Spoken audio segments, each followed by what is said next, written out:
Saat ini, kasus bullying sudah merajalela, baik di kalangan masyarakat ataupun di sekolah-sekolahan.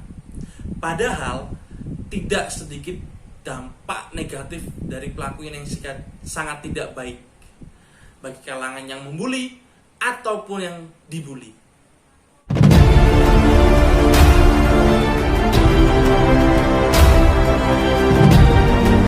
Seperti contohnya, ketika saya waktu kecil, saya adalah contoh orang yang terdampak bullying. Ketika waktu TK, saya mendapat bullying dari teman-teman saya. Ketika itu sedang terjadi rebutan antara ayunan dan saya dicakar dan didorong. Tetapi sangat disayangkan, orang tua itu menganggap itu hanya kenakalan anak pada biasanya. Dampak dari kejadian tadi, cerita saya terjadi, yaitu saya mogok sekolah atau tidak mau sekolah, takut sekolah itu 1 tahun, dalam jangka 1 tahun. Jadi dampak bullying itu sangat-sangatlah berpengaruh, apalagi terhadap anak kecil gitu. Nah, sebelum itu kita harus tahu apa itu bullying. Bullying adalah perilaku kekerasan fisik ataupun mental, yang mana ada satu orang atau lebih yang melakukan penyerangan atau intimidasi kepada orang lain. Perilaku kekerasan ini terjadi di lingkungan sekolah dan umumnya melimpah pada anak-anak remaja yang secara fisik lebih lemah dari teman-temannya.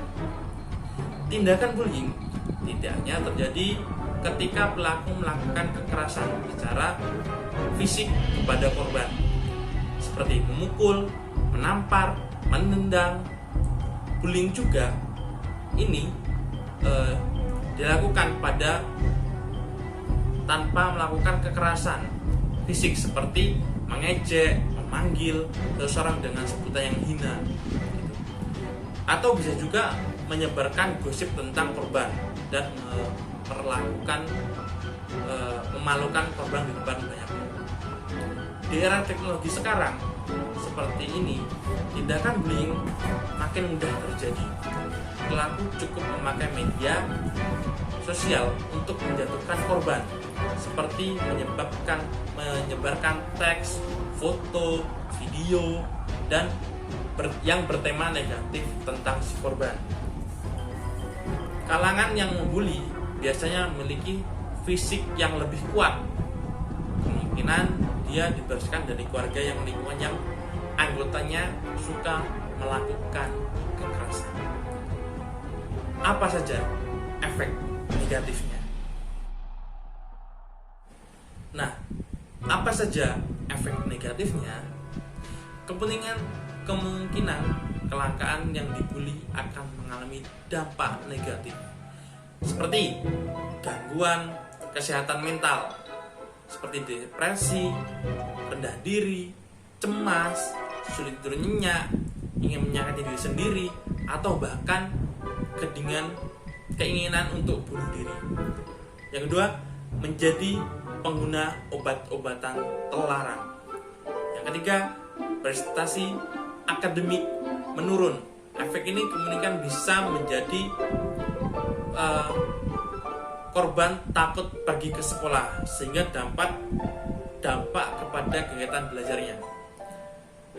Ikut melakukan kekerasan, kalangan yang bully kemungkinan akan melakukan balas dendam atau mencoba untuk melakukan kekerasan kepada dirinya sendiri.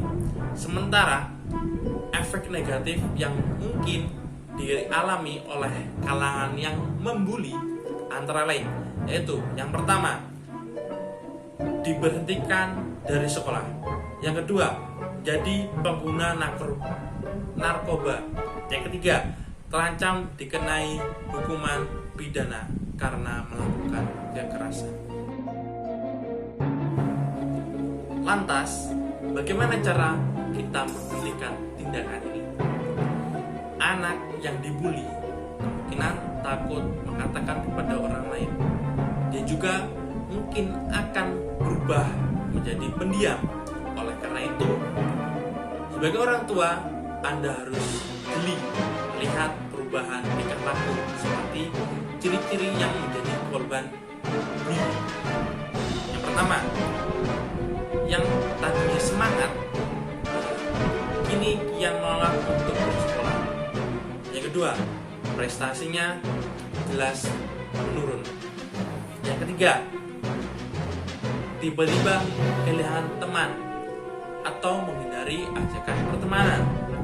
Yang keempat, barang-barang miliknya menghilang dan hancur. Yang kelima, mengalami perubahan hawa nafsu. Yang keenam, mengalami gangguan tidur. Yang ketujuh, kabur dari rumah. Yang kedelapan, terlihat stres saat pulang sekolah atau usai mengecek ponselnya.